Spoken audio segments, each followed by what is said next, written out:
আজি মোৰ ইহঁতৰ ঘৰত লাষ্ট নাইট, মানে মই কাইলৈ ঘৰলৈ যামগৈ।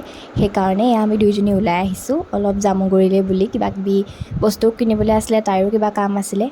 আৰু ভাবিলোঁ যে কি দুইজনীয়ে বোলো একেবাৰে ফাষ্টফুডখনতো খাই যাম বুলি, আপোনালোকক কৈছিলে ফাষ্টফুডখনৰ কথা। আৰু এয়া আমি ফাৰ্ষ্ট গৈ পায়ে হোমিঅ'পেথিকৰ তাই কিবা দৰৱ ল'বলৈ আছিলে, সেইবোৰ ল'লে। তাৰপাছত আমি গ'লোঁ আমাৰ ফেভৰেট মানে ফাষ্টফুডখনৰ কথা কৈছিলোঁ আপোনালোকক, সেইখনত আমি খাবৰ কাৰণে গ'লোঁ। সেইদিনা শনিবাৰ আছিলে, সেইকাৰণে মই অকল ঘুগুনি খালোঁ, তাই খালে চিকেন লেগ পিচ কিবা কিবি।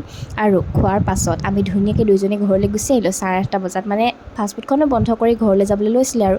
কিন্তু আমি আকৌ উভতি যাবলগীয়া হ'ল ফাষ্টফুডখনলৈ, মানে যিবোৰ পেক কৰাইছিলোঁ সেইবোৰ তাই এৰি থৈ আহিলে আৰু মই সেইটোকে দেখাই আহিছিলোঁ। আমাৰ লাক ভাল আছিল বুলিয়ে ক'ব লাগিব, আমিও গৈ পাইছোঁগৈ, গাড়ীখন যেনিবা যাবলৈ ওলাইছিলে যোৱা নাই। আৰু এয়া তাৰ পাছদিনা ধুনীয়াকৈ ল'ৰা ছোৱালীবিলাকক আকৌ আমাৰ মানে কমিউনিটি ৱৰ্কৰ চেপ্টাৰটো সামৰণি মাৰিছোঁ আৰু সেইকাৰণে অলপ কিবা কিবি সিহঁতক এক্টিভিটি কৰালোঁ, খেল খেলালোঁ ধুনীয়াকৈ, আৰু গিফ্ট দিয়া পৰ্ব এটাও কৰিলোঁ সৰু সুৰাকৈ। কিউট মহিলাবিলাক ইমান মৰম লগা, সিহঁতক যে আৰু মানে কেতিয়াকৈ লগ পাম একো ঠিকনা নাই। মই আকৌ সিহঁতৰ ঘৰলৈ গ'লেহে লগ পাম। মন চন বেয়া কৰি এয়া বাইদেৱে মোক থ'বলৈ আহিছে আৰু ধুনীয়াকৈ।